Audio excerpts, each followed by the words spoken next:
Om Vakratunda Mahakaya Suryakoti Samaprabha Nirvignam Kuru Me Deva Sarvakaryeshu Sarvada.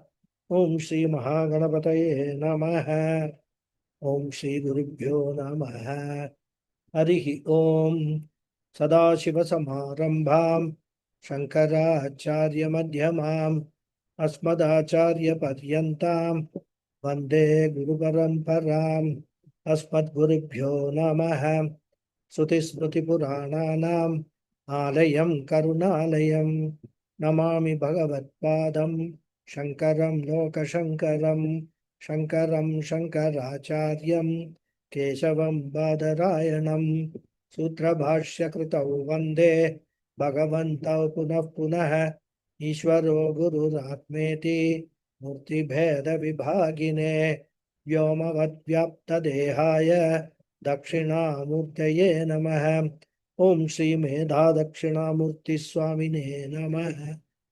Om Sahana Vavatu Sahana Bhunaktu Sahaviryam Karavavahai Tejasvinavadhitamastu ma Vidvishavahai. Om Shanti Shanti Shanti. Harihi Om Shri Gurubhyo Namaha. Harihi Om. Om Parthaya Pratibodhitam Bhagavata Narayanena Swayam Vyasena Gratitam Purana Munina Madhye Mahabharatam Advaitamrita Varshinim Bhagavatim Ashtadashadhyayinim Ambatvam Anusandadami Bhagavad Gita Bhava Dveshinim Yam Brahma Varunendra Rudra Marutah Stunmanti Divyaistavaihi Vedai Sankapadakramopanisadaihi Gayanti Yam Samaga Dhyanavastita Tadgatena Manasa Pashyanti Yam Yoginaha Yasyantanna Vidusura Suragana Devaya Tasmai Namaha. Om. So, namaste once again, everyone. Namaste, Guruji. Agnirjyotirah Shuklah Shanmasa Uttarayanam Tatra Prayata Gachanti Brahma Brahma Vido Janah. Seeing the 24th shloka of the 8th chapter. So, after presenting his comparative study of God as higher goal and the world, Jagat, as the lower goal, and highlighting that the one who sets God as his goal, the Nishkama Upasaka, is superior as compared to a Kevala Karmi. And the superiority is in terms of karma phala. Not that that fellow is more handsome or nothing like that. Superiority is only in terms of karma phala. A Nishkama Upasaka gets Brahmaloga Prapti as karma phalam, which means that he has qualified for Krama Mukti. And once he goes to Brahmaloka, he will get Atma Jnanam from Brahmaji himself, and which will lead to moksha. Which means what? That jiva will not be born again. There is no punarapi jananam for that jiva. Whereas a karmi jiva, who has performed the karmas very well, strictly as per shastric injunctions, that jiva will no doubt earn a lot of punya, but he will not be eligible for Brahmaloka Prapti. He will be eligible only for Swargaloka Prapti. Which means what? Once the punya stock is exhausted, he will be born again in either in the Bhuloka or one of the inferior lokas, including he could get an inferior janma also, like animal or plant janma. We will see all these things. Mundaka Upanishad students, we will see all these things in Mundaka Upanishad as we go on. So therefore, one type of traveler who is a Nishkama Upasaka is not born again, whereas another traveler who is Kevala Karmi has to suffer rebirth. I am using the word suffer because birth is suffering only, right from the time we come out of the mother's womb, suffering only. In between, we get some chocolate type of thing. But if you analyze the whole life, a major part of life is suffering only. Need not necessarily be physical suffering, emotional suffering, always is there. And having talked about two types of travelers and two types of destinations, Krishna now starts talking about two types of paths through which these two types of travelers they travel. One to Brahmaloka, another to Swargaloka. So in this verse, Krishna defines the path which Nishkama Upasaka takes to travel to Brahmaloka. He calls it brighter path, Shukla Marga or Shukla Gati. And he said, those who Shukla Margena Prayata, whom he calls Brahma Vido Janaha, Brahma Gachanti. Those who travel through the Shukla Marga, they attain Brahman. So Krishna has made it very simple. But we have to understand that they attain Brahman through Krama Mukti. And as I was saying in the last class, these special people alone, whom Krishna is referring to as Brahma Vido Janaha, will be entitled for this travel through this Shukla Gati route. And who are they? Here we have to be very careful in understanding the word Brahma Vidaha. Because in the Shastra, in the Upanishad, this word Brahma Vidaha is generally used for Brahma Gyanis, people who are Jivan Muktas. But here, Krishna uses the word Brahma Vidaha not in that sense of Brahma Jnani. That meaning is also possible, but once a Brahma Jnani has got moksha here and now, where is the question of traveling for Krama Mukti and all, isn't it? Once you have got a doctorate in a subject, you don't again need a master's degree in that same subject, isn't it? So here, Brahma Vido Jana hai refers to Saguna Ishwara Upasaka hai. That we have to understand. Thus, we have got the root Shukla Gati and also the eligible traveler Saguna Ishwara Upasaka hai. This is one route. Now we have to see the other route. 25th shloka. Dhumo ratristata Krishna hai Shanmasa Dakshinayanam Tatra Chandramasam Jyotihi Yogi Prapya Nivartate. The Anvaya of the shloka is Tatra Dhumaha Ratrihi Krishna hai. Here Krishna means Krishna Paksha. Shanmasa hai. Dakshina Ayanam or Ayanam, Dakshina Ayanam. Dakshinayanam.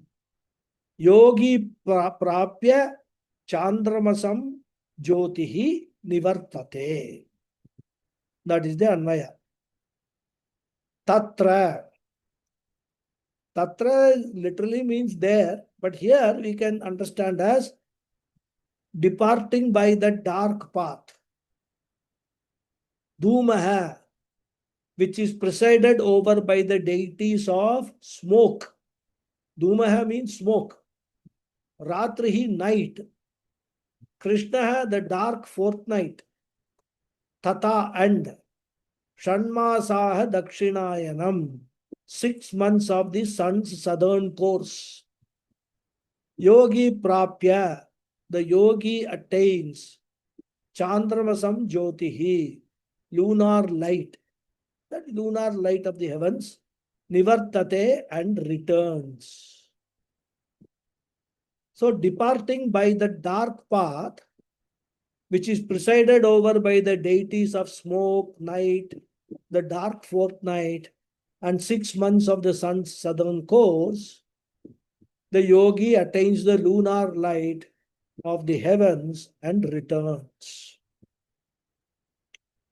So in the second line, Tatra is there. So Tatra, traveling by the second path. Tatra prayataha. We have to supply prayataha. Because all these things are all with reference to traveling. So Tatra prayataha, traveling by that path. Tena margena prayataha, traveling by that path. And this is the second marga. Krishna has not named the route here. There is a Shukla Marga. Here he doesn't give the name now. He will give it the name later only. But we can note the same. Tena Krishna Margena. So Shukla Marga and Krishna Marga, 2 margas. Tatra is equal to Tena Krishna Margena Gata hai. Traveling by that not so brighter route. Like, the street lights in most of our cities. I don't know, probably now things might have improved. But during my younger days, either the street lights will not be there, and if there are lights, they will not be burning. So normally, we will avoid going out after in the late hours of the night because it's all bit dark all over. Probably things have improved a lot in the last about 30, 40 years. I don't know. Well, now I only experience darkness when I travel on the highways.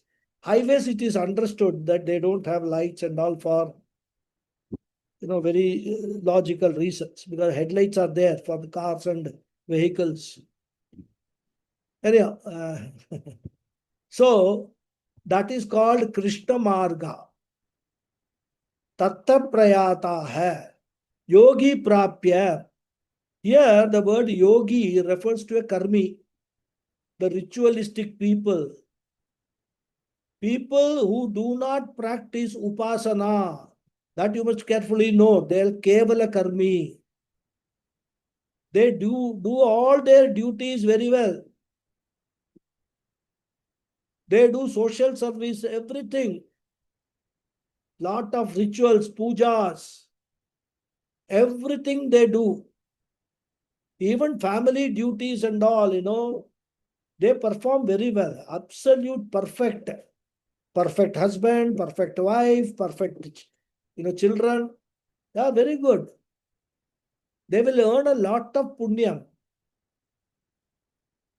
But that punyam is of a lower quality because they have not done upasana, which is supposed to be a higher sadhana.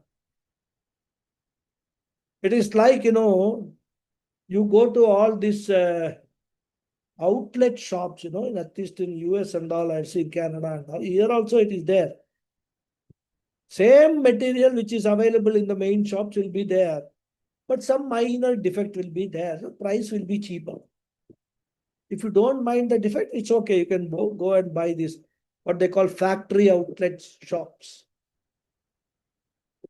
So the quality of that product will not be as good as the quality of the quality tested products, which is sold in the main shops. So similarly, here also, they will get lot of punyam, but that punyam is of a not fully quality or quality tested and rejected for some minor defect. But if they have done upasana, that is karma plus upasana, then that punyam is of a much higher quality. So upasana is considered to be a higher sadhana. In fact, any mental sadhana is supposed to be of a higher quality as compared to any physical sadhana. And that is why, even when we do parayanam, etc., there are three types you can do parayanam. One is, you can recite, chant loudly, or you can chant, that is lip movement will be there, but the sound will be very, very feeble. That also is parayanam. Then you can do mental chanting. And it is said that the punyam you get by mental chanting is 100 times more than the punyam that you get by loud chanting. These are all there. So even when we talk of punyam, etc., there are gradations and so many details are there. And the reason is mental sadhana is more difficult because it is very difficult to keep the mind anchored in the parayanam all the time.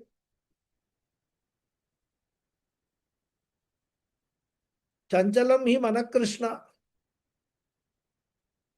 Arjuna complains, isn't it? Runs all over. You have to struggle to bring it back to the sadhana again and again and again. And physical sadhana, you can do puja, etc. very fast. Mind can go anywhere. Your hand and one part of the mind will be doing the puja, even probably seeing some text and then reading from that and doing Om Namah Namah Namah. Mind will be going elsewhere. But that is not possible in mental sadhana. You have to keep the mind anchored. Therefore, mere ritualists would get punyam, but of a lower order.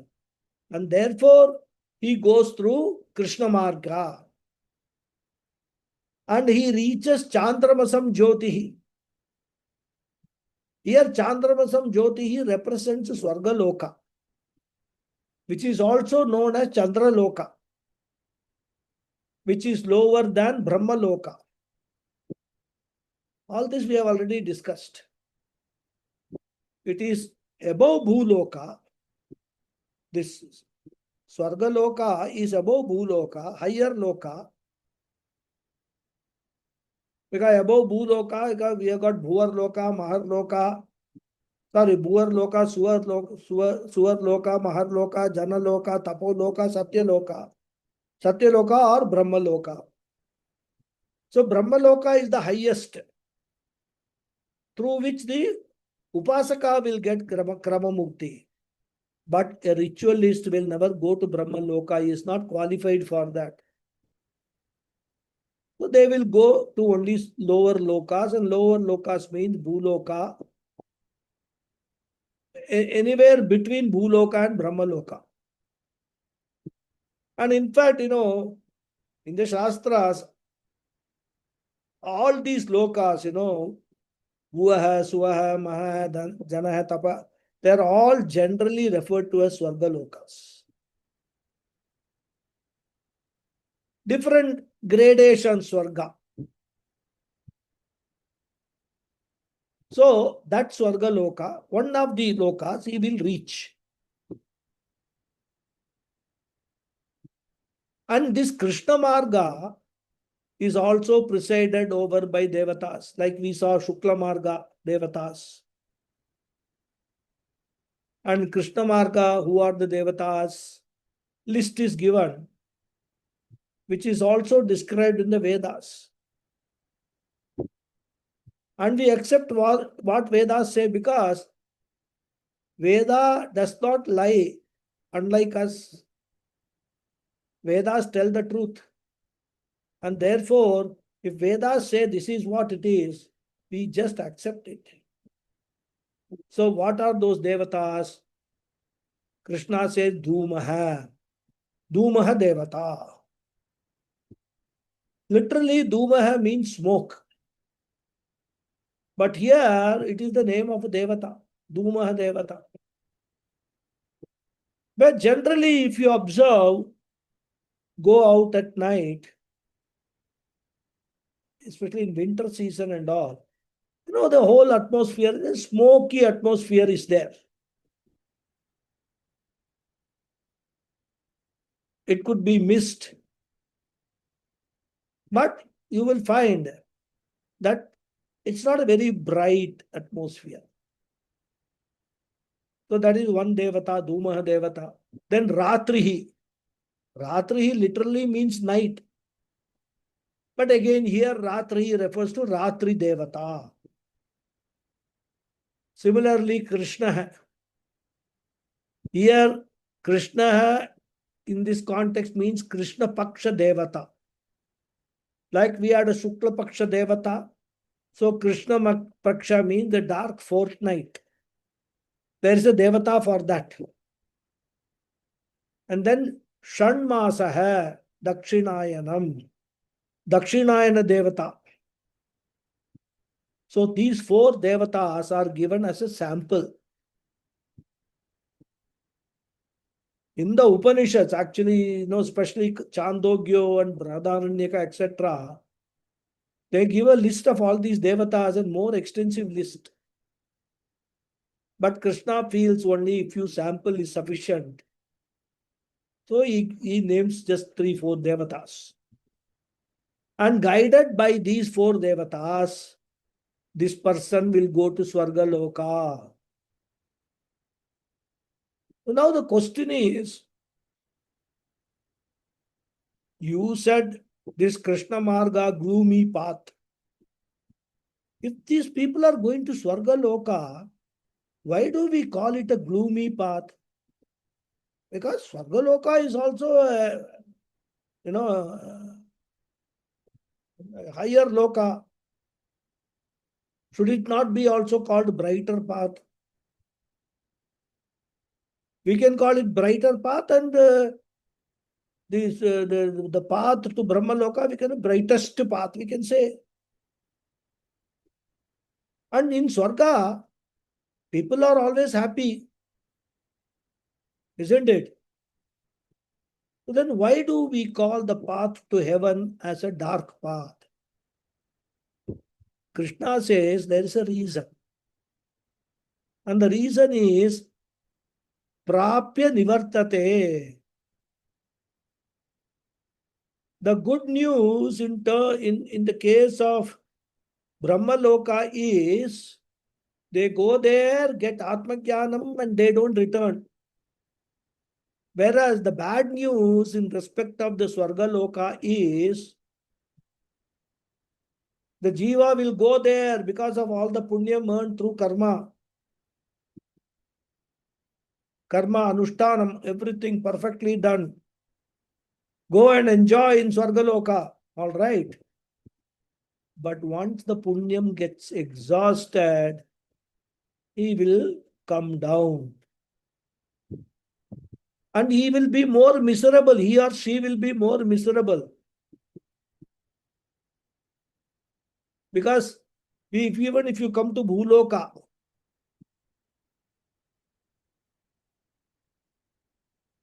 what will you will be again subject to all mosquitoes, pollution, contamination. Before going to Swargaloka, you got used to all these things. So somehow you are, putting up with it. And despite all these things, you are performing your karmas.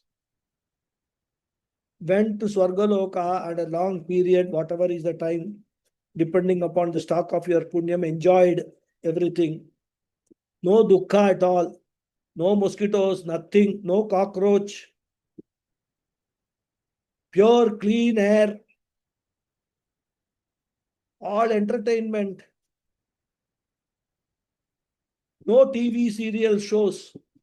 Where exactly evening around 7 o'clock, when you are 6 o'clock, when you are lighting the lamp before the altar, you will find that somebody is crying and wailing on the TV.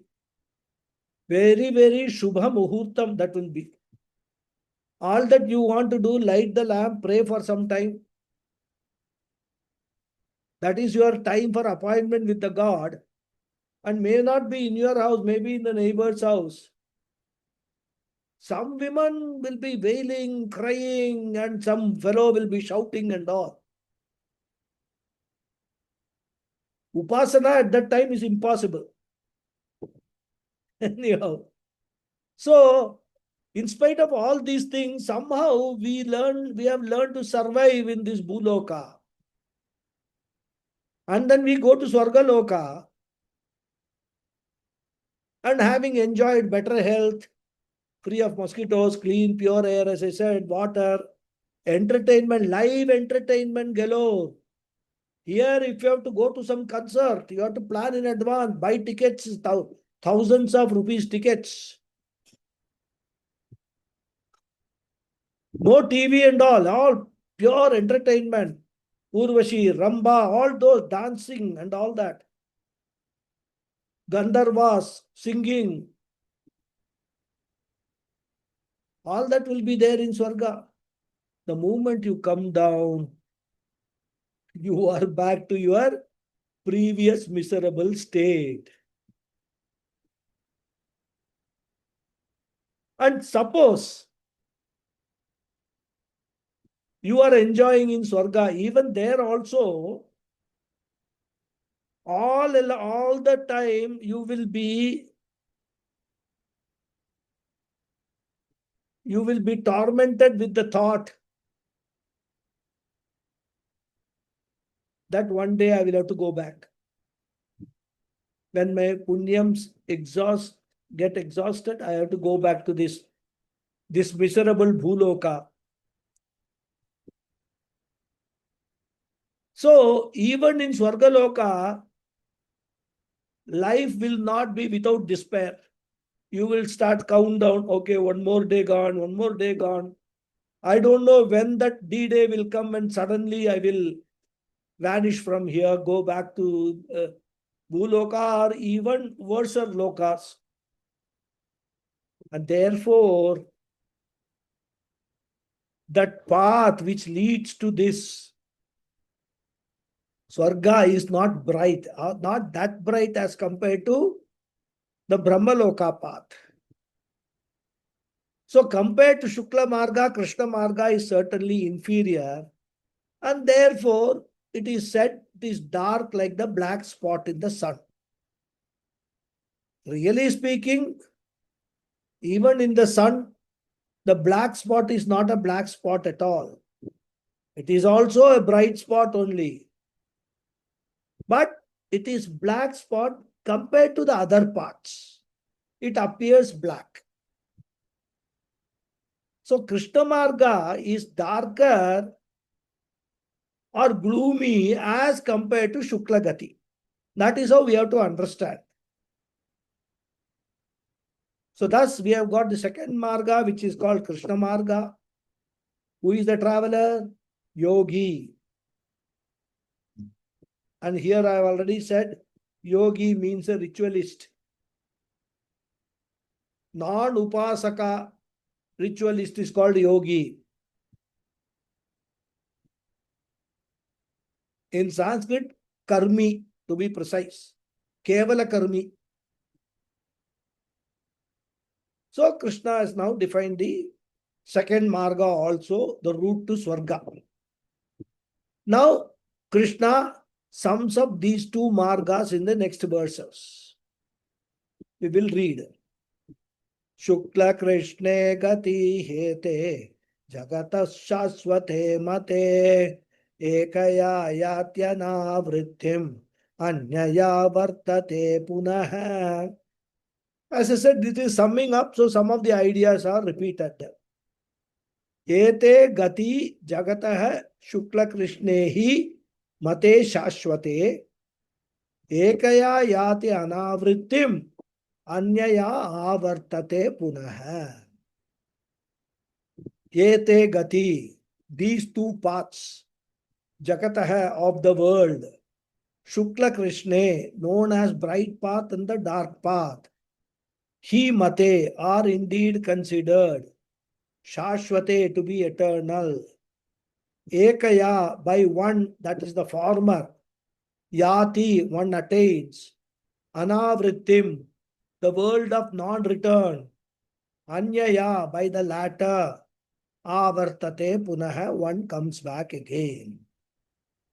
So these two paths of the world, known as the bright path and the dark path, are indeed considered to be eternal. By the former, one attains the world of non-return. By the latter, one comes back again. So now Krishna is giving the name of the paths in this sloka. Earlier, he indicated the preceding devatas, but not the name of the paths. Here he gives the name, Ete Gati Shukla Krishna. So these two paths are known by the name Shukla, and you have to add Gatihi, Shukla Gatihi and Krishna Gatihi. Otherwise, Shukla Marga and Krishna Marga. Otherwise, I gave one more name also earlier, Devayanam and Pitriyanam. Pitriyanam I am not given, Devayanam I gave. The Krishna Marga is called Pitriyanam. Shukla Marga, Devaya. And when were these two roads created? He says, Jagata hai hi mate shashwate. These two margas indeed have been created along with the universe, right in the beginning. Not sometime in between, like putting, adding this thing, like India is now constructing so many highways, etc. Not like that. They were there right from the beginning. So it is not that Bhagavan had an afterthought. Oh, these people, they will be performing karma, punyam will be there, different types of punyam, upasana they will perform. So let me create two paths and all. No.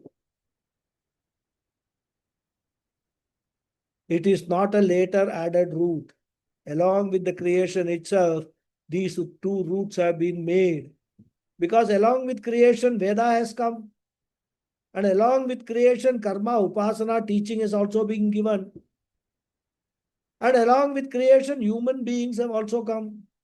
And therefore, along with creation, these two types of sadhakas are also there. Karmi and upasakas. And therefore, these two margas also are already infrastructure is created. Jagata hi mate shashwate. These two paths are eternal paths, which came along with the creation and which will go only at the time of pralayam. Go means what? They will go into unmanifest condition. And again, when the next Srishti comes, again these two margas will become manifest. And therefore, they are as eternal as the universe itself. And of these two margas, Ekaya Anavrittim Yati. By following one path. Even though Krishna doesn't say which path, he says Ekaya, by one path. Because he knows that we are all very intelligent enough to figure it out. We already seen the previous slokas, So Ekaya means Shuklaya, Shukla Gatya. By following the Shukla Gati, Anavrittim Yati. a person will get Krama Mukti by going via Brahmaloka. For him, for that person, for that Jiva, Brahmaloka is the transit point, a brief stopover for Karma Mukti. Jivan Mukti is direct flight, no stopover, straight flight. But Krama Mukti, there is a layover in Brahmaloka. So, Ekaya Anavrittim Yati. So, here we can understand the word Anavrittim. Anavrittim means no return. Avritti means return, Anavritti not return. But we can understand that means Krama Muktihi, Ishvara Praptihi, the goal of non-return. Anyaya, through the other path, Krishna Gatya, Avartate Punaha.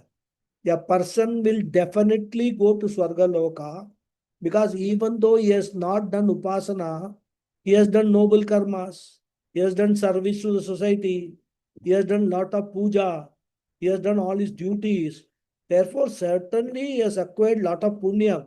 He will go to Swargaloka, no doubt. But the minus point is, having exhausted the punyam, which got him Swargaloka in the first place, he will avartate, come back. Avartate punaha means what? Come back again. Again means what? Every janma probably is doing the same thing. He has been avoiding all Shravanam, Mananam, Nididhyasanam, doing all karmas, very well versed in Vedas. He has attended Veda Patashala very well. I mean, got married, grihastha karmas, everything he has discharged, everything fine. Upasana he has not done. Even meditation on Saguna Ishvara he has not done. So he will come back again and again and again. That's what Krishna will, say.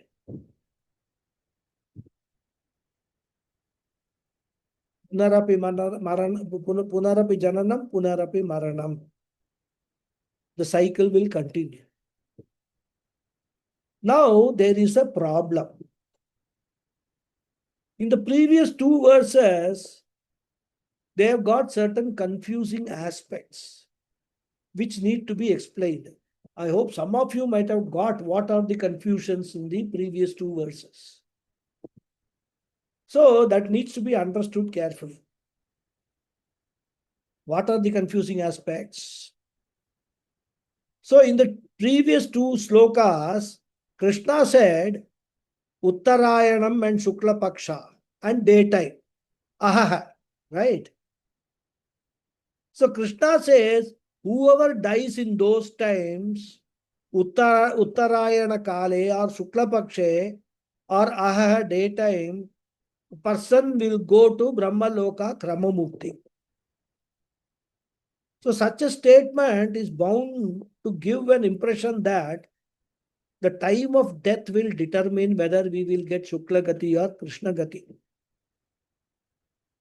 If you read the words superficially, it appears as though if you die in Uttarayanam, die in Shukla Paksha, or you die during daytime, you will get Shukla Gati. Similarly, if you study the 25th verse, it appears as though if you die in Dakshinayanam, Krishna Paksha, night time, it appears as though you will get Krishna Gati. And therefore, in both cases, it appears as though the time of death will determine the direction of travel, because the word Kala is used, if you remember. Kala we translated as what? Gati. But Kala has a meaning of time also.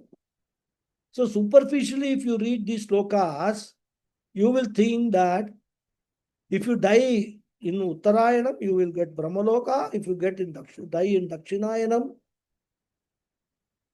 and that too in Krishna Paksha, you will get this, what is that? Krishna Gati. And you means what? I am talking about here the yogis, the people who are the karmis and karmi and upasakas.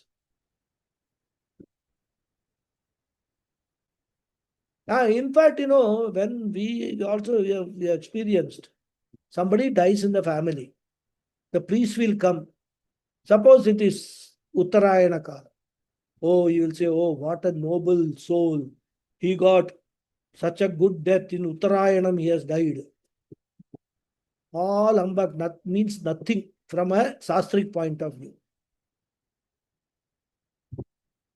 Now, the problem is this. Suppose a person dies in Uttarayana Krishna Paksha. What will happen? Because according to 24th verse, Uttarayana Maranam means Shukla Gati. According to 25th verse, Krishna Paksha Maranam is Krishna Gati. So if a person dies in Uttarayana Krishna Paksha or daytime also, Bhagavan will be confused as to whether the jiva should be sent through Shukla Gati or Krishna Gati.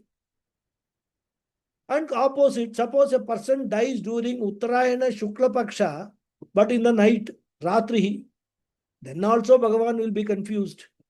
Because Uttarayana Shukla Paksha will give him Shukla Gati, but death at night time will give Krishna Gati. I hope you all understand the issue, what is involved here. And that is why, we say Gita and all must not be studied on own. You will immediately dismiss Gita. Oh, what is this Krishna talking about? You are intelligent enough to think of these kind of contradictions. And therefore, whenever such confusion arises in Vedanta, that is in the Upanishads or Bhagavad Gita, we have got one master text to guide us, and that is Brahma Sutra. So these two verses are discussed elaborately in Brahma Sutra. And finally, the confusion is resolved. I will not go into the discussions because that is a very elaborate analysis. But after that analysis, it is established in Brahma Sutra that time of death does not determine the direction of the journey. But it is the quality of life that the jiva has led that determines the direction of the journey. So as I said, this is one great misconception among so many.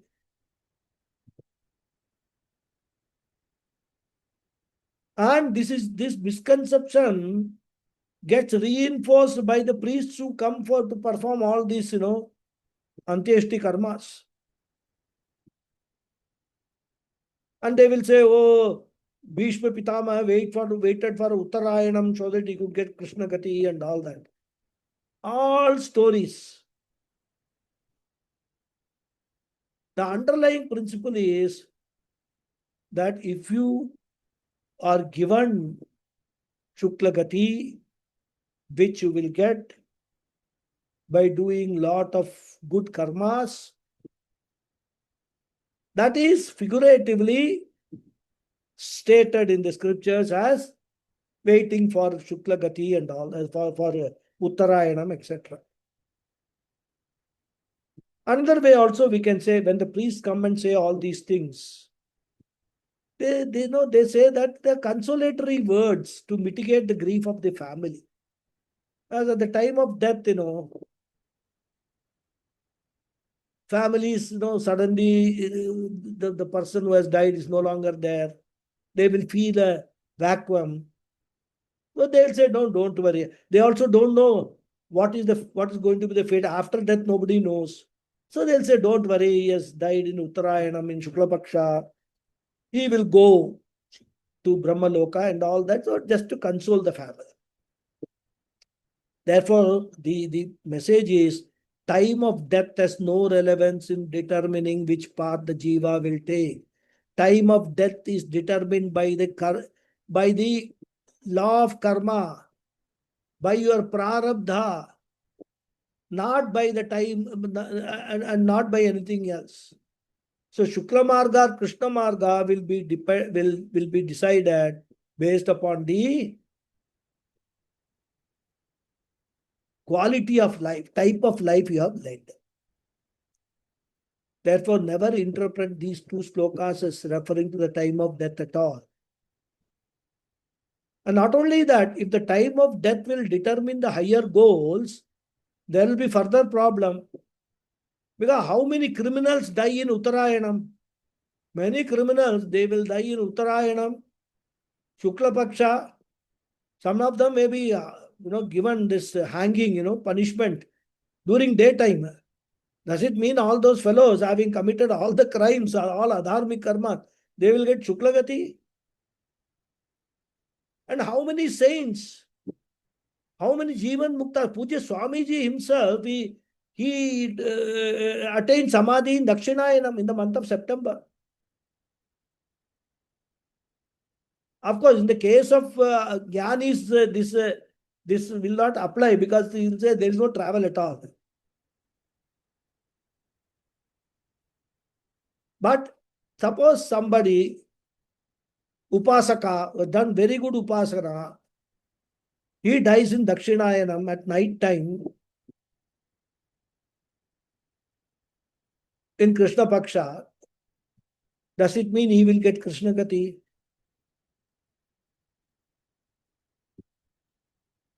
If that is the case, what will happen? People will do akramam. All sorts of things, adharma, they will do.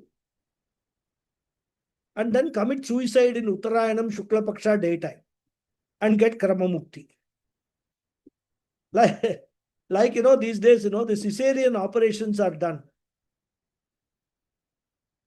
Family will consult the Panjangam, determine the most auspicious date, star, time, etc. And they will ask the surgeon to cut open exactly at that time. So that the baby which is born is all very auspicious baby. Or suppose the terrorists can determine when to bite the potassium cyanide, these days, of course, terrorists blow them up, but earlier days, I remember the LTT, this Tamil Elam terrorists, they used to commit suicide by, eating potassium cyanide. They used to have, I'm told, I've not seen, some capsule and they will eat if they are going to be arrested or something. Or even blowing up themselves also. They can determine the time when they want to blow up, get Shuklagati, go to Brahmalok, get Atma Jnanam, not be born again.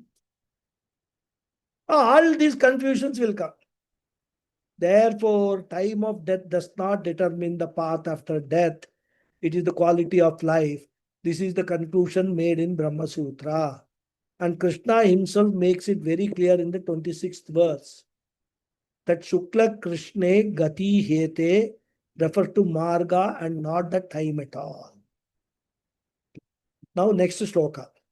Naite Sruti Partha Janan Yogi Mukhyati Kaschana Tasmat Sarveshu Kaleshu Yoga Yukto Bhavarjuna.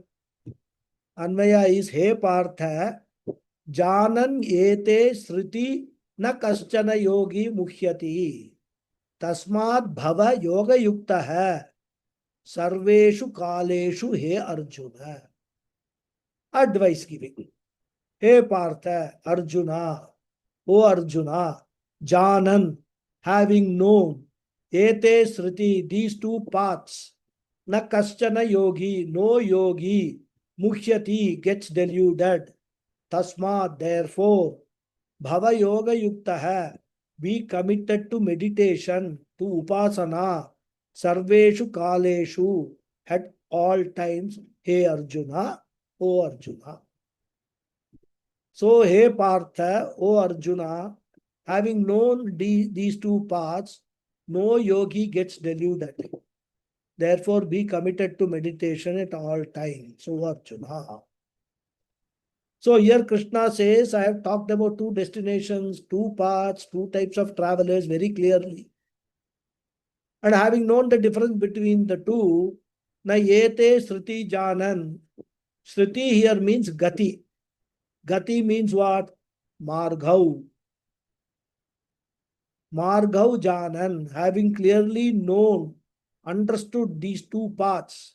In what way? One path leading to better future, Kramamukti, other path leading to only inferior future, Punarjanma. Having clearly understood, Yogi Kaschana Muhyati. An intelligent seeker will never get confused. He will never get deluded. An intelligent seeker will never vote for the wrong path.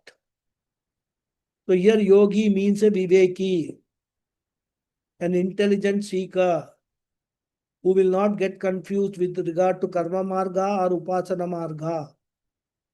Whether I should become a mere ritualist, whether I should add upasana also, whether I should become a karmi or whether I should become a upasaka.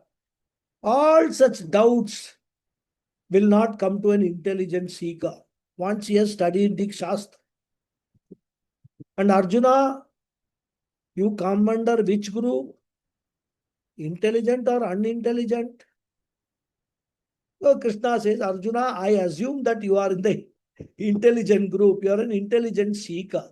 I have known you right from your childhood. And therefore, what you should do? Become a upasaka. Tasmat sarveshu kaleshu. And therefore, Arjuna, may you choose upasana. No doubt, you have to do karma.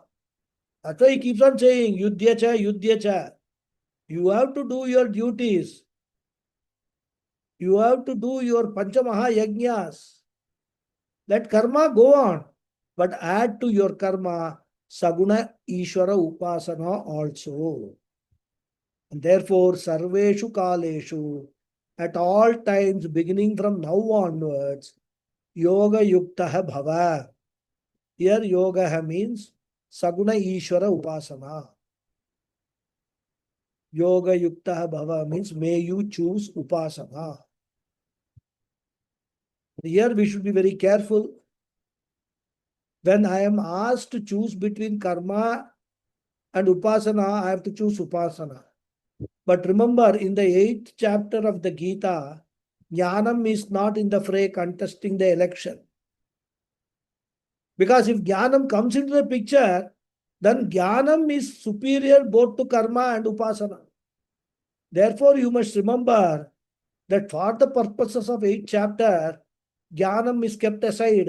Comparison here is only between karma and upasana. And the jnanam is nirguna Ishvara jnanam, which is not the topic here. It was talked about in the previous 7th chapter. It will be again talked about in the 9th chapter. But in the 8th chapter, which is a unique chapter, the comparison is between karma and upasana. So you have a choice between the two, and Krishna tells Arjuna, you better choose upasana. It is superior to karma. Yoga yukta bhava. Saguna Ishvara upasaka bhava, he Arjuna. And then with this, Krishna has concluded the discussion of the two margas and also two types of travelers. Now, Krishna concludes the chapter by glorifying Krama Muktihi, which is accomplishment of God himself. Because remember, whether it is Jivan Mukti or Krama Mukti, seeker reaches what? It is Ishvara Prapti only. God alone he reaches. So whether it's a direct flight or in between there is a stopover, destination is the same. And therefore, in Krama Mukti also one reaches God. In Jivan Mukti also one reaches God.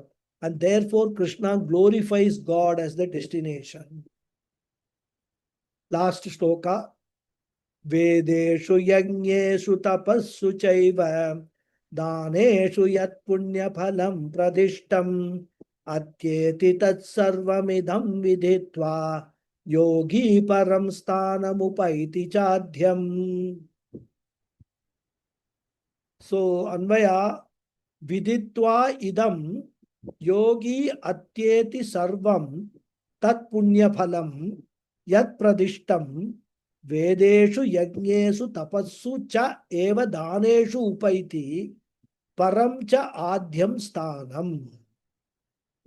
Viditva idam, having known, having practiced this, yogi atyeti, the yogi goes beyond sarvam tat punya phalam, all that punya phala, yat pradishtam, which is promised, vedeshu, with regard to the study of Vedas, yajneshu, the performance of yajnas, tapassu, the practice of austerities, cha eva, and also daneshu, the distribution of charity, upaiti, he attains, param, the supreme, cha adhyam, and primal, sthanam, abode.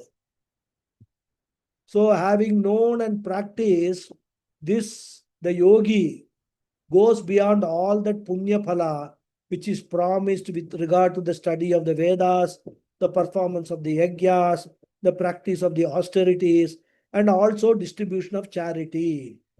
He attains the supreme primal abode. So now look at the second line. Yogi idam sarvam viditva. Here again, yogi means Saguna Ishvara Upasaka. Intelligent person who has chosen upasana while doing karma.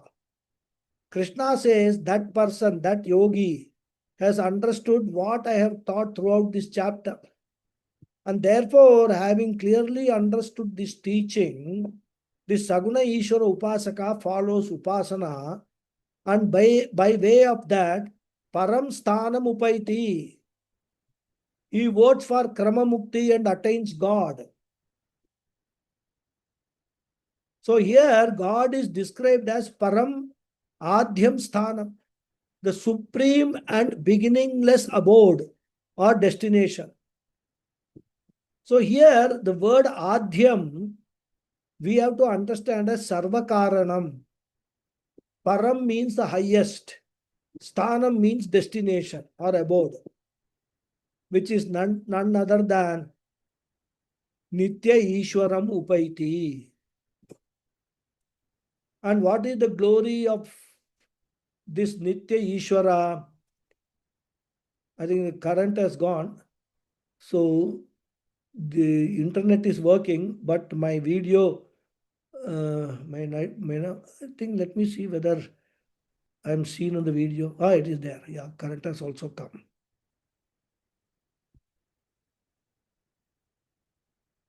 So what is the glory of this Nitya Ishwara? He has come back.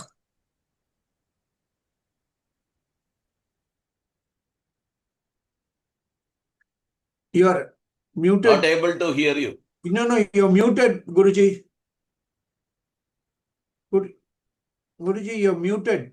No, he's gone. Again, he'll No, join. no, I'm here. Can't you see me? Can you hear me? Yeah, yes, we yes, loud and Guruji. clear. Yes, Guruji. Yeah, we are able to hear you. Loud Can you and see clear. me also? Yes, Guruji. Okay. Right. So where did I lose all of you? Param. Param. So God is described as Param Adhyam Sthanam. That is right? Correct. Supreme and beginningless abode or destination. So as I said, Adhyam means Sarva Karana. Param means highest and Sthanam means destination, which is none other than Nitya Ishwara Prapti. Nitya Ishwaram Upaiti. And what is the glory of this Nitya Ishwara? Krishna says, this result is greater than all karma phalam. Upasana phalam is greater than karma phalam. And a few karmas are enumerated here. Vedeshu. So in the karma in the form of Veda Parayanam, the punyam that you get by Veda Parayanam, and also doing all the karmas as ordained in the Vedas. Then Yajneshu. I'll take 5 more minutes and close this chapter, finish this chapter, okay? Yajneshu, performance of rituals. Tapassu, practice of several types of vows, vratams. Dhaneshu, charities. In all those and more karmas, Yat punya phalam pradishtam. Am I still there? Very much, Guruji, very much. Okay. Yat punya phalam pradishtam. So, for the performance of all these karmas, the Veda promises punya phalam. But tat sarvam atyeti, the upasana phalam transcends, is superior to all these karma phalams. Atyeti means transcends, exceeds. So upasana phalam is superior to all karma phalam because karma phala gives finite swarga. Upasana phala gives nitya ishvara, krama mukti. And therefore, Arjuna, do not miss this opportunity. Take Saguna Ishvara Upasana and remember the Lord at all times. At the time of death also, may you remember the Lord and then you will attain moksha. Thus, Krishna has indirectly answered the seventh question of Arjuna of the previous chapter. Oh no, beginning of this chapter, which is Prayana Kala Ishvara Smaranam. So that ends the 8th chapter. Om Tat Sat iti Srimad Bhagavad Gita Su Upanishadsu Brahma Vidyayam Yoga Shastre Sri Krishna Arjuna Samvade Akshara Brahma Yogo Nama Ashtamodhyaya. So thus is concluded the 8th chapter, title Akshara Brahma Yoga. Actually, better title for this chapter could have been Prayana Kala Smarana Yoga, but probably, they didn't want to remember the Prayana Kalam. Prayana Kalam means death, so everybody will, little bit uncomfortable. And since Krishna's teaching begins by saying Akshara Brahma Paramam, and that is how he starts. Therefore, this chapter is called Akshara Brahma Yoga. In some texts, you will find this chapter is called Taraka Brahma Yoga also. Okay. So now we will close this today's class and give you the summary in the next class. Okay. 1 second.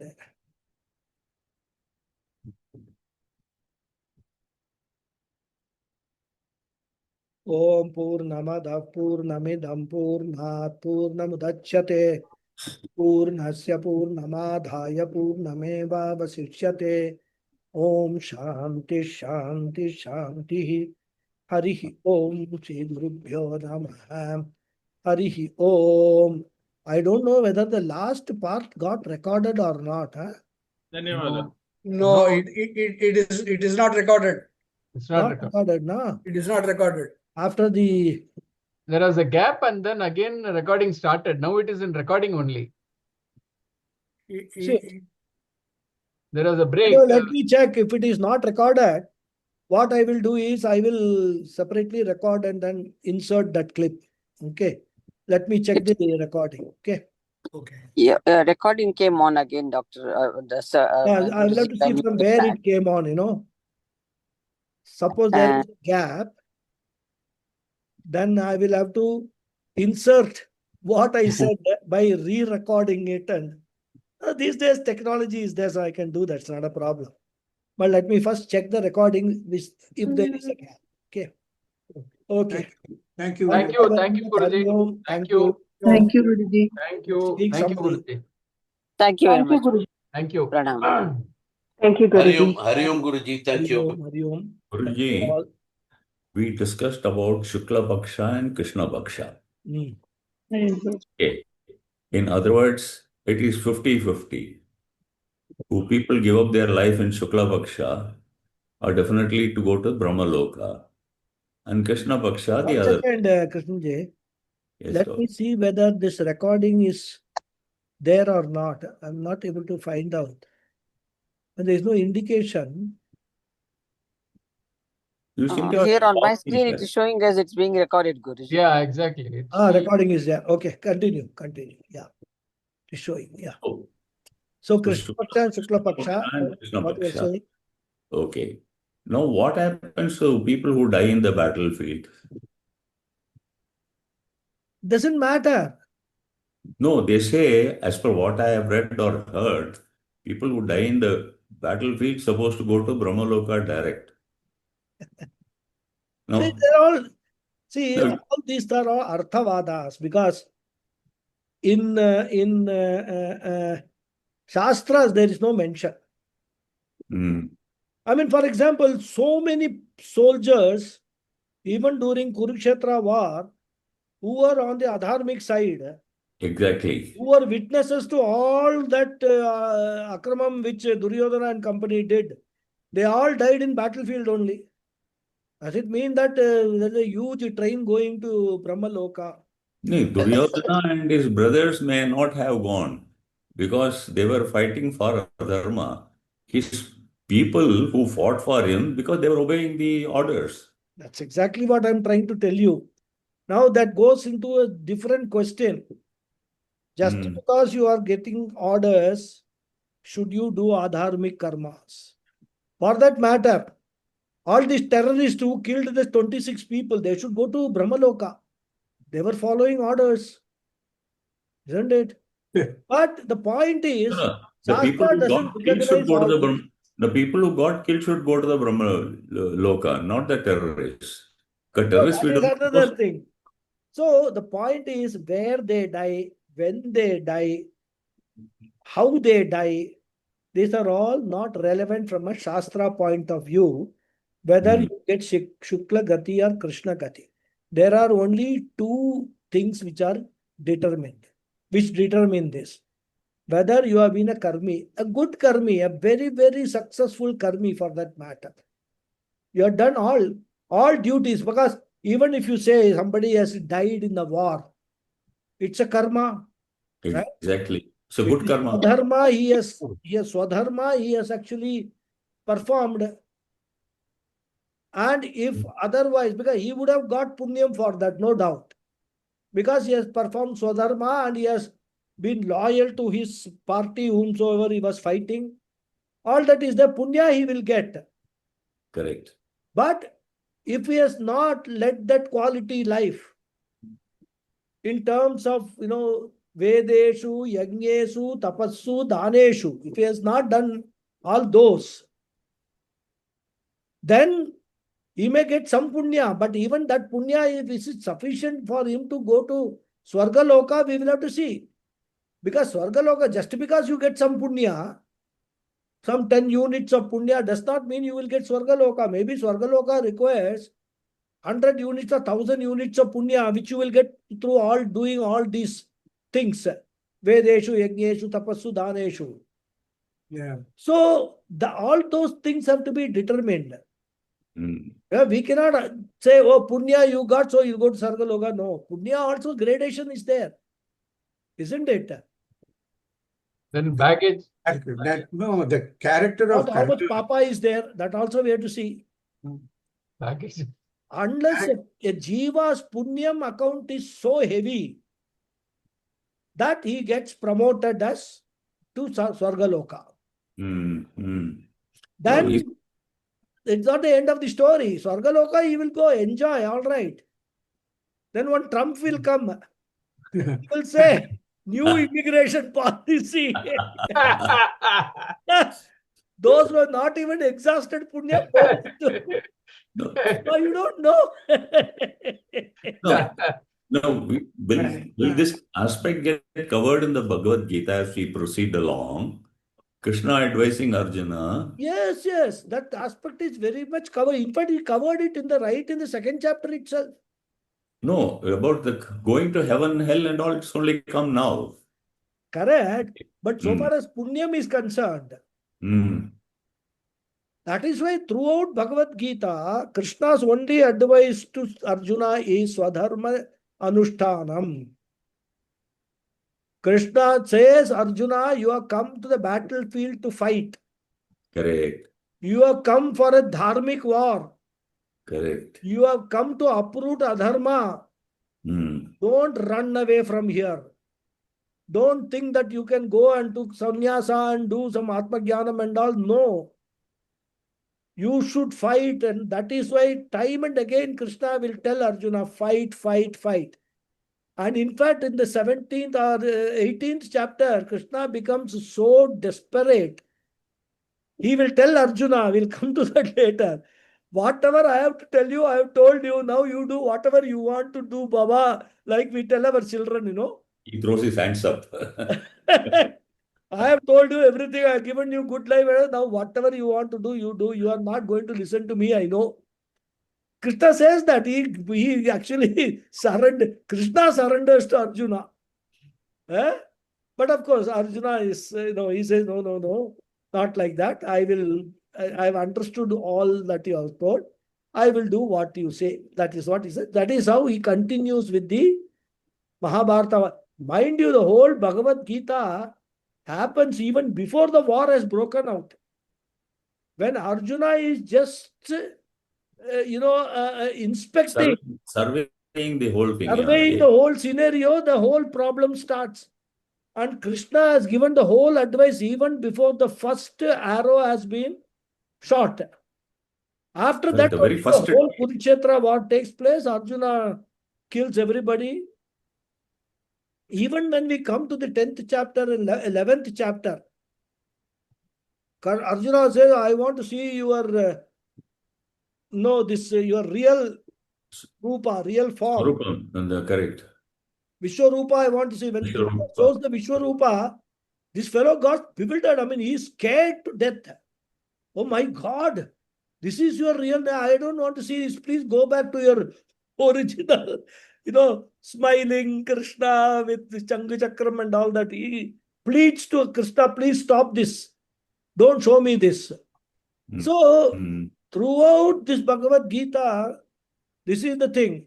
Krishna never says, okay, go and do, leave all these things, go and do, what is that, Atma Jnanam, Sravanam and all. That is why, we also, all Acharyas in the Sampradaya keep insisting. Sannyasa or Atma Jnanam is not a substitute for running away from your responsibilities. If suppose you are a brahmachari, you have not assumed any responsibilities. You want to go for Atma Jnanam, go, no problem. That too, if you have responsibility towards your parents, and you can go only with the permission of the parents. Parents should say yes. Then you can go. But if you are a grihastha, you want to go for this. That is, go means what? You can study that. But if you want to take sannyasa and exclusively pursue that, you have to take permission from your wife. She is the one she has to give. Yes, you can go, you can leave me and go. I will fend for myself. That is why nowhere in our Shastra, these things are maybe the superior thing, no doubt. Atma Jnanam, Moksha, Jivan Mukti and all very superior, no doubt. But there are conditions attached to that. It is not that easy. All that we are trying to do here is trying to understand what this is all about. Where we never know about all these things. So now, suppose one fine day, you become so engrossed, go to your spouse and say, see, I have done everything, all my duties fulfilled, children grown up, married, settled. I have also got enough wealth for you to take care of yourself. Let me take sannyasa, will you permit me? So if she says, okay, I'm very happy, you have been a real good partner. Now you want to pursue this, I have no problem. You can go ahead and pursue it. But please promise me one thing, like Shankaracharya's promise to his mother, whenever you want me, I will be here. So with that promise, you go. If she says yes, then as they say in Hindi, Sone pe suhaga. But it is not that easy. I have tried myself 2-3 times and miserably failed. I have given up trying for that. So anyhow, jokes apart, this is what it is. It is not that just because you die in a battlefield or you die during Shukla Paksha, you die during Uttarayanam and all, does not mean that the Shukla Gati or Krishna Gati is determined by that. Whole life, how you have led your life, what is it that you have done? with what attitude you have been dealing, transacting with other people. How pure your heart has become, how much chitta shuddhi you have actually gained. Because karma yoga, if you have done, and upasana is a part of that, great deal of chitta shuddhi comes because of that. Automatically it comes. Then what happens? Then automatically that will determine whether it is Shukla Gati or Krishna. Krishna Gati, according to me, is not a bad thing at all. The only problem with Krishna Gati from a Shastric point of view that you are born again. That's all. Otherwise, it is also you go to Swarga and enjoy there. And for a very long time you can enjoy. We don't know. Lot of punya is required, but as much you go from here to the US carrying your credit card, which has got unlimited credit limit. Go on spending till once the bank says, oh, you have reached your credit limit. Come back. That is what it is. So, One more question. One more doubt, or whatever we keep hearing when somebody dies, they say, oh, he died on Ekadashi day, he died on Amavasya day. So therefore, that's moksha. all that they say when somebody dies, as I see it, consolatory. They say you don't worry because all of us don't know what is going to happen after death. Because people say, Garuda Purana says this Purana says that, to go through this thing, so many Rakshasas will be there, they will eat you up, blah, blah, blah, and all that kind of, so many stories, I mean, they're all also disjointed stories.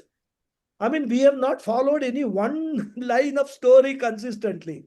Somebody will say this, somebody will say something else. So there is always in the human mind a question mark. This person has been so dear to me. I have loved him so much. I have cared for him so much. After death, who is there to care for him? What is going to be going to happen to him? Whether he will be comfortable, blah, blah, and all that. So at that time, that is the thinking, very close people will have. So in order to give them some solace, some sort of a consolation, they say that, no, don't worry. This fellow will go and Bhagavan will take care. He has died in Shukla Paksha, and that too during daytime, and that too during Uttarayana. 100% he will go to Brahmaloka. Now nobody is going to verify all those claims, correct? And say, on what basis you are saying all these things? They will not be able to quote any Shastra, any Vedas, or even Bhagavad Gita. Maximum they may get some Purana somewhere, some authority for all this. They'll say, in this Purana it is said like that, in that Purana it is said like that. And they will bring Itihasa, they will bring Bhagavad Gita saying Mahabharata. Sorry, Itihasa they will bring, not even Gita. Itihasa, oh, you see, Bhishma Pitamaha did this. He waited for Uttarayanam to die only for this reason. So they will reinforce that idea. For sometimes, we will be little bit grief-stricken, but knowing all these things, we will console ourselves. Till the memory fades, just carry on with the stories. Able to carry on. So we don't want to. All these nice words, they will give us some solace, some relief. Okay, somebody is there. This fellow will be taken care of after his death. That is how the life will go on. We will compromise with our situation and learn to live in the absence of that particular person. And in fact, the purpose of all these Puranas and these stories and all, it is that only. Because death is the worst misery, not our death. Somebody close to us dying is one of the worst miseries a jiva can, experience. So that is where, all these noble people will come and say all these things. No, But all these they are things, now, they are all these things enlightened. perhaps would be Sorry? encouraging people not to commit sins. Don't take the wrong path. Just be always on the right side. Yeah, exactly. I Mm. tell them all good things, what is the harm? Of Right? course not. Yeah. Because we also tell our children, study very Correct. well, you will get first division, you will become IAS officer, blah, blah, blah, blah. Whether that happens, doesn't happen, nobody bothers later on. But we are always encouraging and, telling them all the right things to do.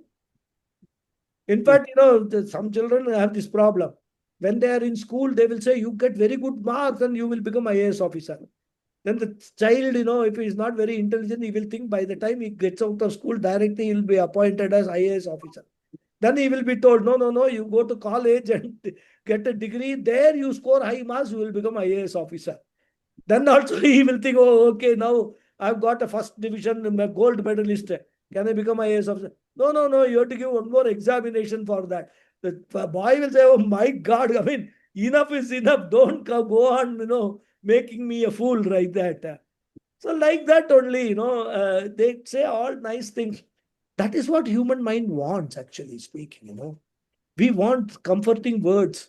Even when things are wrong, we want people to come and tell us nothing is wrong, be positive. All these things they say, be positive, have positive thoughts and all that. It is just because a miserable mind, a mind which is actually having a lot of stress, could affect your physical health also very badly. Mm. So everybody's idea is physical health needs to be taken care of by certain means, but mental health is more important than physical health. Yes. That's why we actually, put up with old people. I mean, it is not very easy to live with old people. Only yesterday, myself and my wife, we were discussing. Where sometimes I get little bit, put off by the behavior. They will say the same thing again and again and again and again. You get irritated. So you already told me 3 times. So fourth time, why you are telling this? My wife says that your problem is you have never lived with old people. I have lived with my grandfather, grandmother, who were 90 years old. I've seen all these things. I've experienced all these things. So these things don't irritate me. You must also learn to put up with all these things. That's what she told me. So, so that is, that is what it is all about. Currently, I am experiencing that. I have my mother who is 95 years Yeah, old and she exactly. short-term memory No, loss. no, Same I thing.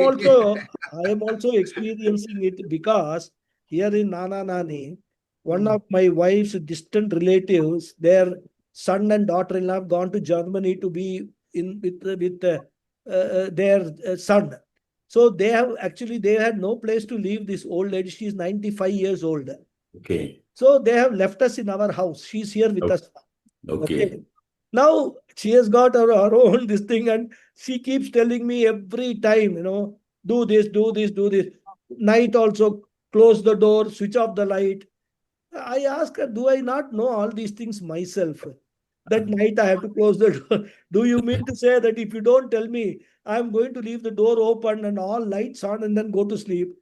But then my wife says, so what? Let her tell. You say, okay. Anyhow, it is not going to matter, to you. So that is, all these things, even with old people, we have to be nice. Suppose we say something wrong, they may get upset. That's not another problem with old people. Yes. At the drop of a hat, they will get upset. They're very sensitive. So it's all these, good living, nice living, peaceful living this is all set for that purpose. But when you come to Shastra, when you see exactly what Shastra says, then we know what exactly we should take, in what manner we should take all these things. So we know that. If nobody has got any question, I'll take 2 more minutes. Yeah. Go When ahead. we said encourage children, study well, you'll become this, you'll become that. When we were all finishing our engineering graduation, normally we have the farewell party and all that. So professor said that general discussion, where will you go, higher studies, or going to take up a job and things like that. So he said, there's one person, he's wanted to test his son, what he would become. So in a room, he keeps on a table a Bible, some money, and a bottle of wine. He says, I'll observe from my hiding which one he picks up first. If he picks up the Bible, he'll become a priest. If he picks up the money, he will become a businessman. That's bad. If he picks up a wine bottle, he will be a drunkard. He watches, his son comes, he picks up the Bible, puts it under his armpit, pockets the coin, carries a bottle, and goes away. Oh, this guy will become a politician now. Yeah. That is good. A good one. I think the character of Karna exemplifies whatever Mr. Krishnan has talked, Krishnan Narayanan has talked. Yeah, yeah. It exemplifies very well. So the character of Karna. Yeah, yeah. So engrossing when you study again and again the story of Karna. And Absolutely. very well given in that. I think Cho has given in that Mahabharata what he has written, the few pages of the character of Karna. And when you read it, you think how he could have gone into this adharmic path, with doing so much of goodness to the society. Absolutely. And Absolutely. this, You know, Karna himself asked Krishna. yes. Krishna says, there is only one big thing you did. When Draupadi was disrobed, you were a mute spectator. Yes. You are talking about all valor and things like that and all. And you say Duryodhana is your greatest friend. You didn't have one word of advice that don't do this to a woman. You didn't tell Duryodhana. And that is your biggest adharmic act, Karna, and you have to suffer. In fact, Krishna, unlike Arjuna, did not have any, dvesham towards Karna. Yes, yeah. He did not. I mean, he had high respect for Karna. In fact, you will see, wherever Krishna refers, even the 11th chapter, he will refer to, because Arjuna refers to Karna as Sutaputra, whereas Krishna will refer to Karna as Karna only. He will not use any, derogatory. Sutaputra means son of this chariot, lower grade thing. Krishna will not say, he will tell him Karna. So, very high regard for Karna. But he said, this is your biggest, sin you have committed or adharmic act you have committed. A woman, she is being disrobed. You are standing there and watching. That is something which is unpardonable, Karna. That is why you have to meet this fate. No, there is a little difference. What Krishna says, that when Draupadi called, that is when he comes to her rescue. Whereas it is Bhishma Pitamaha who has been blamed. That you were a mute spectator, you being the senior most person in the Sabha, you should have intervened. They are blaming So that's why even Bhishma Pitama also has met with the same fate. Yeah. He did not have a glorious end. Because in the case of Karna, what has happened? Karna was indefeatable. Correct. So Arjuna was going on trying to kill Karna, but it was not possible. So what Krishna did, he actually did something so that Karna's this chariot wheel down. One wheel got stuck. So Karna had to get down to pull that wheel out, or which is the time Krishna said, you Arjuna, now it's the time you kill. So Arjuna shot him. Then they went near him, and when Krishna was bleeding, about to die, he asked this question to Krishna. I have done so many dharmic karmas. Why did I meet this fate? So Krishna then tells him that all your dharmic karmas got, erased by one adharmic, which is the worst adharmic karma, which you are a party to it. You had the right, the opportunity, and also the ability to tell Duryodhana that we should not do this. Or at least tell him that I will not be a party. You were sitting there along with Dushasana and all, and you were laughing at that whole thing, that Draupadi being disrobed. He says there is no... See, this indicates the position of women which was there in Mahabharata. So much exalted position, we keep on saying women are downtrodden, blah, blah, blah, nothing like that. In our scriptures, in our Vedic society and all, women were very highly regarded.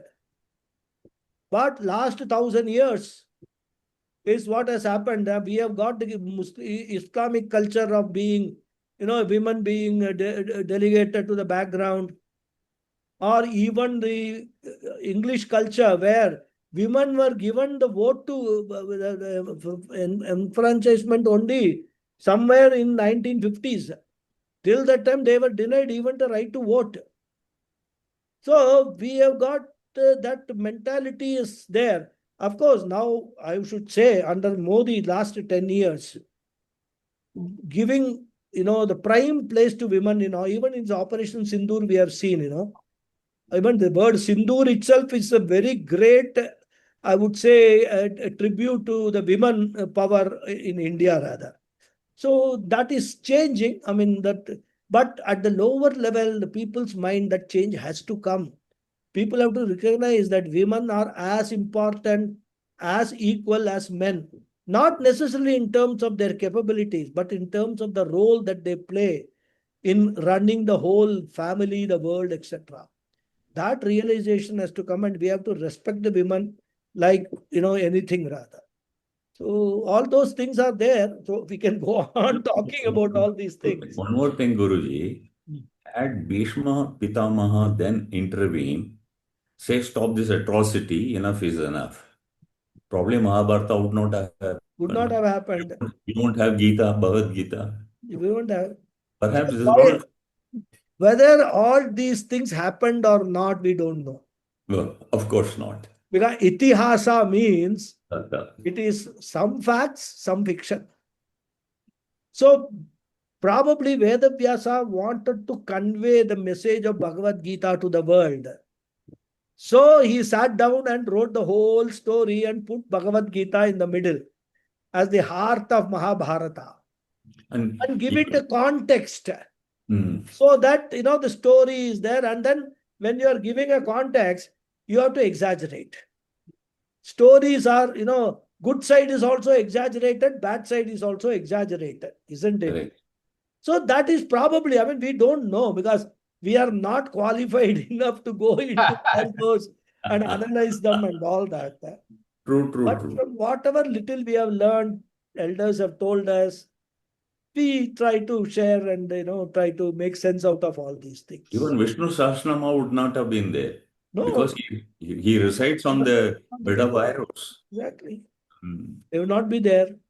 So probably that was the purpose. That was the purpose of Veda Vyasa, that I should leave something for the Kali Yuga. Correct. Some message where it will cater to different levels of people, because in Kali Yuga, people are going to be at different levels. Correct. In terms of their intellectual capability, in terms of their spiritual, inclination, etc. So right from Puranas, some, stories, then come to Bhagavad Gita, then come to Upanishads. So whole array is there. It's like a supermarket he has created. You go and buy whatever is your taste, you go and choose that. Correct. He has created the whole thing. That's possible. So in Itihasa, it's always there. Fiction will always be there in Itihasa. It is not 100% history. Even when our own historians, they write our history, there is enough of fiction in that. We don't know what is right, what is wrong. They actually suppress what their ideology doesn't want to say and all that. So when you write history, all these problems will be there. So actually, we don't know all those things, but we take it at the face value. What is the underlying message? Depending upon our own level of spirituality or religious thing, we take that message. If you are highly religious, a karmi, we will go to Bhagavatam and all that. We will take the puja vidhanam, do puja, all puja, Saraswati puja, Ganesh puja, Krishna Janmashtami, this Ratha Saptami, all pujas we will be doing. True, true, true. So we have got the whole choice. Like Swami Chinmayananda used to say, it is Hinduism is a library. You enter whatever, right from fiction to philosophy, everything is there. Take whatever you want, read whatever you want. That is how it is. Okay. Okay, Guruji, thank you very much. Thank you, Hari Om. Thank you all very much. Hari Om, Guruji. Hari Om. Hari Om. Hari Om. Thank you, Guruji. Hari Om. Thank you.